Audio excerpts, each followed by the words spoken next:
Ever since I've become more analytical of the media around me, I have come to the conclusion that my generation did not appreciate the sort of stories that proliferated pop culture, most notably in the realm of movies.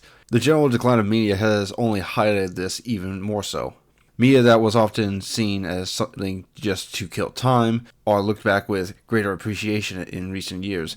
Some of this media would have been labeled as nothing more than corporate artless slop in its own time. You could find threads and discussions all over the internet about how certain movies or shows failed to make significant impact in the market, but garnered praise from the people who did watch them. My go-to example would be Treasure Planet and John Carter.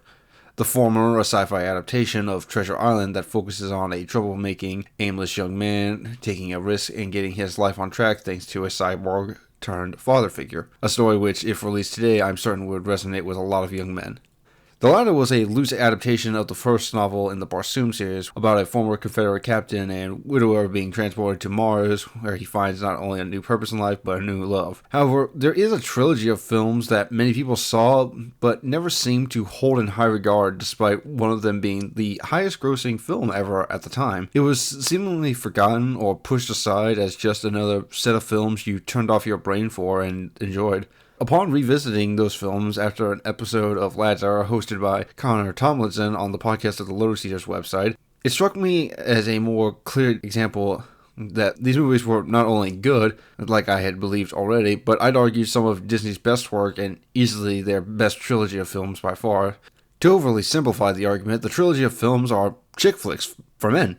The trilogy of pirate movies are in this weird position where they aren't simply one type of movie that is stretched out over three. Each is in a separate genre of film. Black Pearl is a typical revenge plot mixed with the dressings of a pirate movie. Dead Man's Chest is a treasure hunt with large-scale ramifications for the story based on whoever gets the treasure and what they do with it. And At World's End is effectively a war movie. If you put them all together, it's effectively one long story of Captain Jack Sparrow and how he changed Elizabeth's life. Other famous trilogies tend to follow the same idea. Lord of the Rings is one long story of Frodo and Sam being thrust into a war they never dreamed of being a part of. Star Wars is about Anakin redeeming himself by choosing to destroy the Empire, which he helped bring about. And the Alien franchise is a mess of seemingly independent stories strung together by multiple directors who each wanted to do something different. Despite starting off as a movie that could be a standalone, Disney expanded the story of pirates without just making up some nonsense for the sake of having another movie. They actually built on backstory and established lore from the first movie in a natural way, which unfortunately they did not do for the fourth and fifth movies. When the second movie introduces Davy Jones, it's in part to explain how Jack got his hands on the Black Pearl initially, as well as continuing the story of Bootstrap Bill. And him becoming a part of Davy Jones' crew is part of the continuation of his story from the first movie. With the introduction of Lord Beckett, we're being shown that the actions of Will and Elizabeth aren't just going to go away because the first story ended. We need to remember that they live in the British Empire during the golden age of piracy, and they helped a notorious pirate escape the gallows, which wasn't just something that you could get away with. Beckett represents an expansion of scope as well as a new sort of threat. No longer are we dealing with Norrington and his one ship chasing them down. Now we're dealing with an entire armada coming for the pirates. And it's an armada under the command of a man who somehow has gotten the seafaring equivalent of the devil to submit to his authority. A man with great ambition and the means to fulfill that ambition, along with the backing of the largest company at the time, and to a lesser extent, the largest nation in history backing him. Rewatching the movies, I felt this sense of appreciation for the artistry that went into them.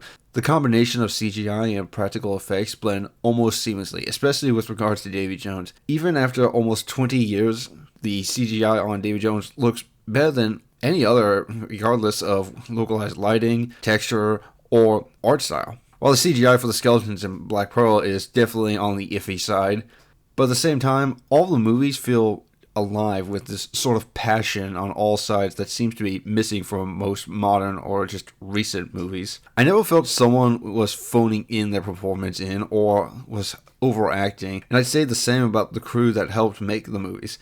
The writers wrote the characters in competent and realistic ways, and the actors themselves performed it well overall.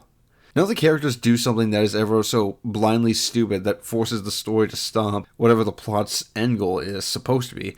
Even during At World's End, when we've got the big six coming together. They all work together for their own various goals for whichever team they happen to be on at the moment, without trying to openly derail the others because they recognize that doing so would cause more problems than it would solve. When they make their moves to work towards their goal, they don't do something that makes you wonder, why would they do that? The Allies are now just going to shoot them in the back for that. Quite unfortunate that people being smart, or at least not stupid, is considered a standout feature in movies these days. One aspect that plays into the story of all three is the expansive superstition of the pirates. Not just belief or passing mentions of whatever topic of discussion or plot-related magic is, but even just pulling the practices and beliefs that were common among sailors, such as the women being bad luck based, or the various rituals they happen to undergo for whatever reason it might be.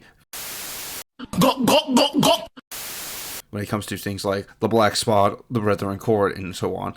While it's not something that's required for movies to be good, I think it's just a nice detail to see. Within the trilogy itself, it has this sort of connection between all the different characters, which is absent in most modern movies with a similar size or scope of characters.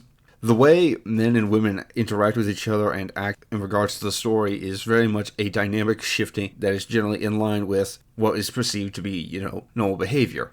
But it's never overly exaggerated or in such a manner that it's designed to specifically humiliate a character for either being male or being female, which, if you've watched any movie made in the last 10 years, would be something that was most likely going to be the main point of having multiple of either. Most men are treated as bumbling idiots or monsters, and women are treated as these paragons of virtue who can do no wrong and are constantly the victim of someone else's malicious intent. In the pirate movies, when men make a decision that has ramifications with the other characters, it's never treated as, oh, stupid men always making problems. It's these people have clashing beliefs or goals, and it happens to be inconvenient and for other people who require them to be a part of their goal. Same with Elizabeth. Elizabeth is constantly involved with whatever the pirates are doing, but she's never this completely helpless damsel. She ends up getting herself out of trouble a lot of times, or taking matters into her own hands to the point where she can actually make things work in her favor without having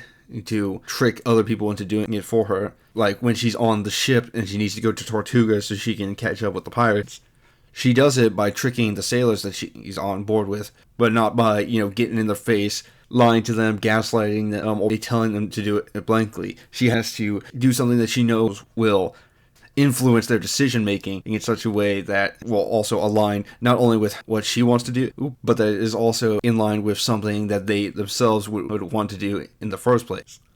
But that's enough preamble. Let's get into the real meat of the movie.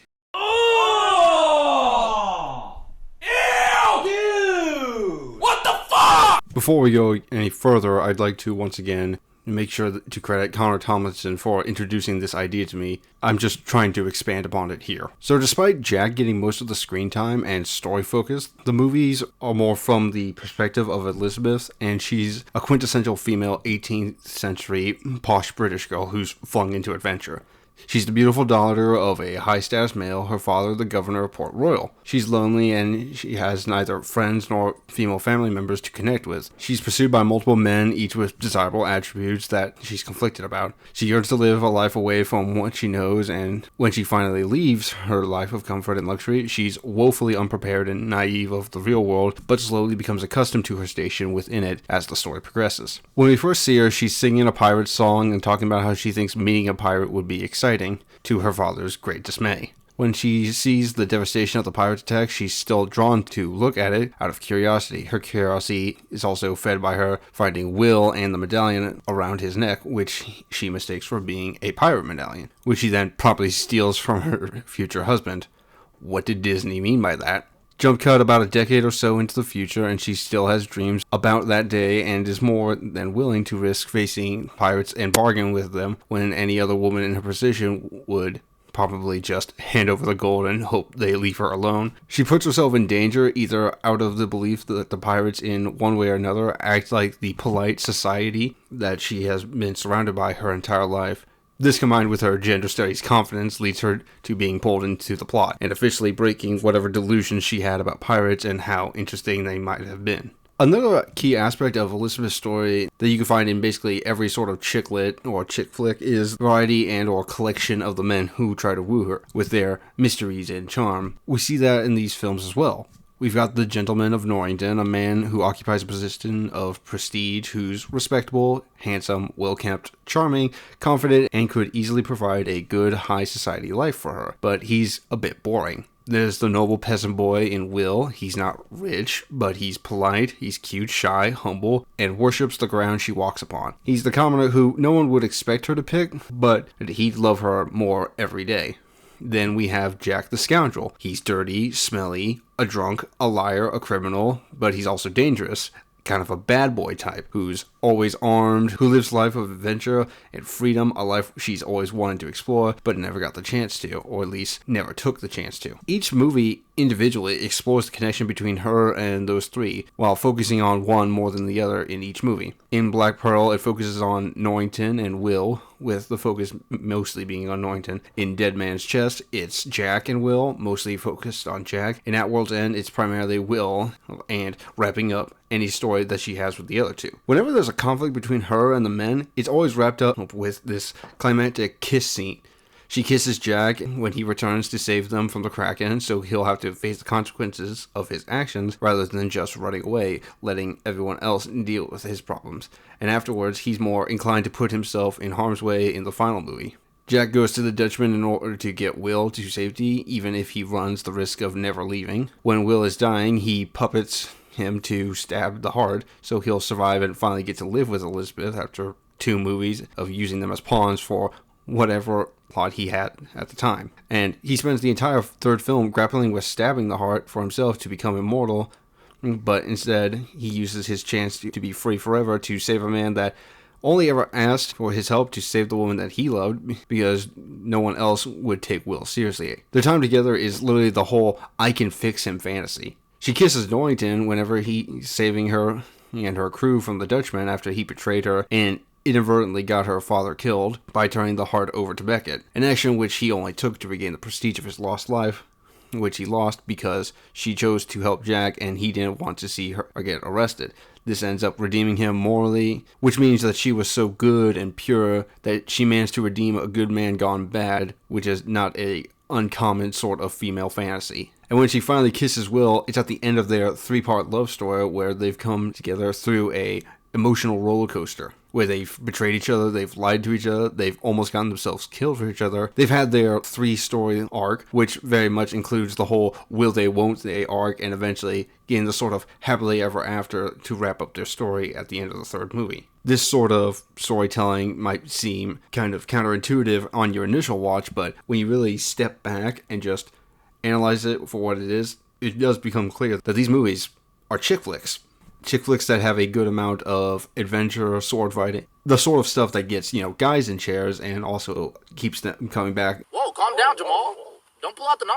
The movies are first and foremost fantasy adventure movies. There's no shortage of action, rising stakes, supernatural events, slight political intrigue, and danger of all sorts, all while still managing to merge the antics of the highly marketable Jack Sparrow and the romance struggle of our titular bilge bunny, Elizabeth Swann. What makes it all work together is the excellent pacing and the constant perspective shifting between each group of people. We never see too much of any one person in the story. Whenever the scene has established everything important, it moves on. There's no drawn-out segments that add nothing. Every scene flows together very smoothly, slowing down and speeding up just right when it needs to. You could argue there are a few exposition/lore dumps here and there, but it's always framed in such a way that makes it believable, where someone who doesn't know or has no way of knowing something beforehand will ask someone who does know. This helps build trust between the characters and explains to the audience at the same time, without feeling unnatural or clunky. A go-to example of this would be the talk between Will and Mr. Gibbs about the Kraken. Another point in its favor is when a conflict is going on, the movie remembers the main characters aren't the only people in the story, and no one person is some unstoppable killing machine always avoiding any sort of danger. Everyone either loses the upper hand or is defeated in some way that's believable between the various characters without one being too overpowering. The entire sequence of them fighting over the chest on the island is a great example. While the main cast are fighting, the other groups in the story are still actively pursuing the chest as well, and the events play out side by side. They don't pause the world around them for the sake of simplicity, because the story isn't simply between the three men sword fighting on a water wheel. There's a ship full of immortal fishmen and hybrids tasked with hunting them down, as well as getting a hold of the chest. They aren't going to just stand around and wait for the next ship fight when they can go ahead and make moves while the enemy is distracted. Even somewhat of minimal impact to the story, like Governor Swan, has a part to play. Sure, he dies off screen and isn't in the sword fights, but that doesn't mean he's not important. He's used to show ruthless things that Beckett is willing to do to get his way, and motivate Elizabeth to not just save Will or help the pirates, but also to stop Beckett.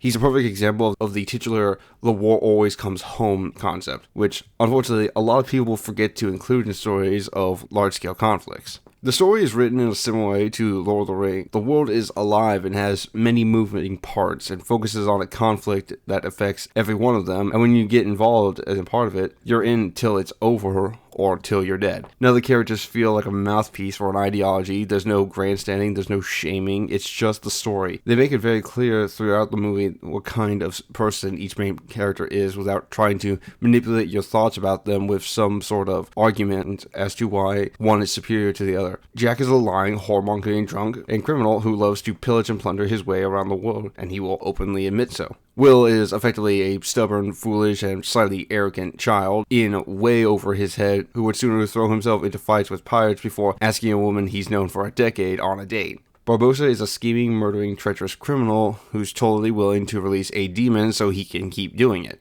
Elizabeth is an arrogant, pig-headed rich girl who expects far too much from lifelong pirates and uses her looks to get whatever she wants out of them as soon as she can. Beckett is an evil, ruthless, wannabe dictator who doesn't care who he has to kill or what he has to do to get his way. Davy Jones is a bitter, resentful savage who would rather cut out his heart than do his job because he got stood up one time. No one is this paragon of virtue. They're all just people trying to make the best of whatever garbage they have around them. If I had to find a fault with the trilogy for the sake of fairness, I'd say that the second movie very much feels like a transitional period because of both necessity and because the series was clearly supposed to be a one-off initially. If you watched Dead Man's Chest first, it would feel like you started on season 3 out of 4 in a TV show. You've clearly missed something important and you won't understand a lot of the interactions between the characters with just that movie.